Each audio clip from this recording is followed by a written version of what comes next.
बयनिसिमबो गोजोननाय जासिहरनाय थाबाय दिनै आङो दंफैयो चिरां जिल्ला क'क्राझाराव दा बेयाव मानो दंफैयो होनना बुङोब्ला बेबायदिनो 1 नं क'क्राझार लकसभा बिसायख'थिखौ लोब्बा लाखिनानै बेबायदिनो गोबांथार फोसावदिं मेल जागासिनो दङ दिनैहाय UPPL दोलोनिफ्राय मिटिं दङ आङो दिनैहाय नोंथांमोननो भिडिअनि गेजेरजों हानायखिनिखौ एक्सप्ल'र खालामनानै देखायगोन दा बेनिखायनो जायफ्रा नायनो इन्टारेस्टेड ना बिथांमोना नायलांनो हागोन दिनैनि प्रग्रामा माबायदि जादों दा नायदिनै गोबांथार बे ओनसोलनि रायजो राजाफ्रा लोब लोब फैनानै मिटिङाव दंफैयो आं देखायगासिनो दङ गोबांथार हारि माहारिनि मानसिफोर दंफैयो बिनि थाखायसो दिनै माने आसामनि गेजेराव चिरां डिस्ट्रिक्टआ टप लिस्टआव थानो हादों नंगौना नङा बिनि थाखाय जोंहा बयबो प्राउड फिल खालामनांगौ আপোনালোক সকলোৱে এবাৰ ভোট ট্ৰেক্টৰ দিবই যদি দিব সকলোৱে এবাৰ ডাঙৰকৈ হাত চাপৰি বজাওকচোন মই চাওঁ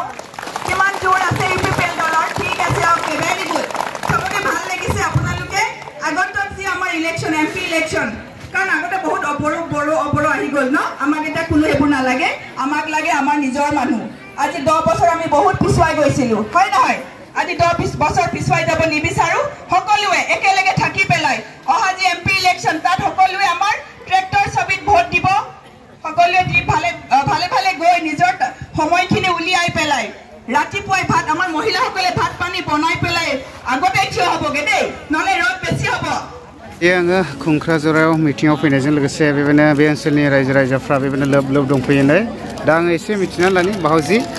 आहि थाका लोकसभा निर्वाचনত कोनটো দলত ভোট দি পেলাই জয়যুক্ত কৰিব আচ্ছা ট্ৰেক্টৰ দিব না আপনি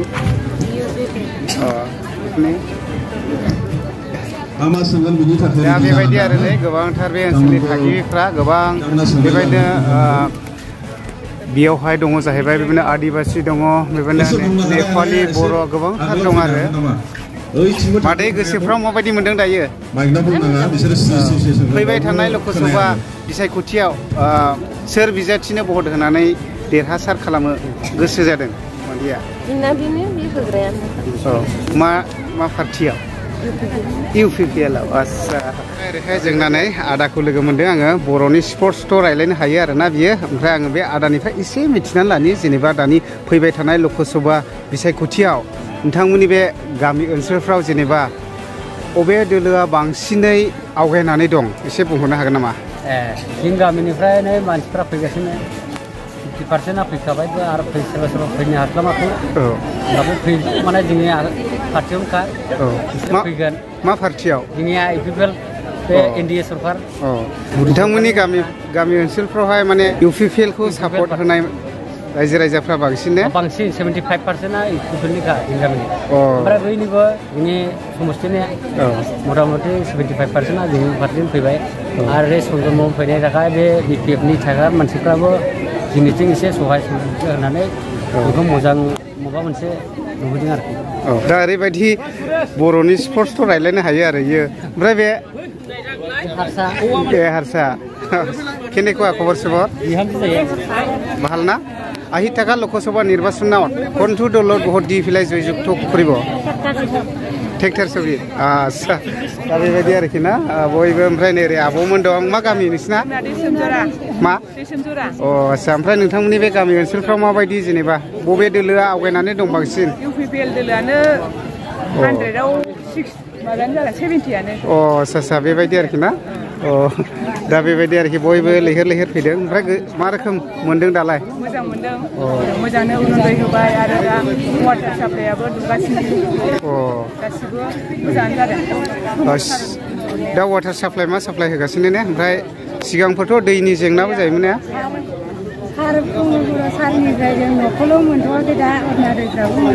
ओरैहाय बे ओनसोलनि गोबांथार रायजो राजाफ्रा नै लोब लोब फैलादों नै गोसोआव माबायदि मोनदों आबौमोन आच्छा ओमफ्राय दा नोंथांमोननि बे ओनसोलफ्राव दायो अबे दोलोखौ बांसिन सापर्ट होनो थाखाय रायजो राजाफ्रा आवगायदों UPPL खौ ने आच्छा बेसिकै ক'ব গ'লে বৰ্তমানত UPPLতে আছে आच्छा दा नोंथांमोनहा आंखौ नुफेराखैबो जानो हागौ सोरबा सोरबाया नुबाय खोमा आङो दाखालै थांनाय 6 तारिख एप्रिल क'क्राझाराव मानाव गेदेर BTR नि CM प्रमोद बर' बिथांजों सावरायनानै थांनाय 12 तारिख एप्रिलाव काजलगावआव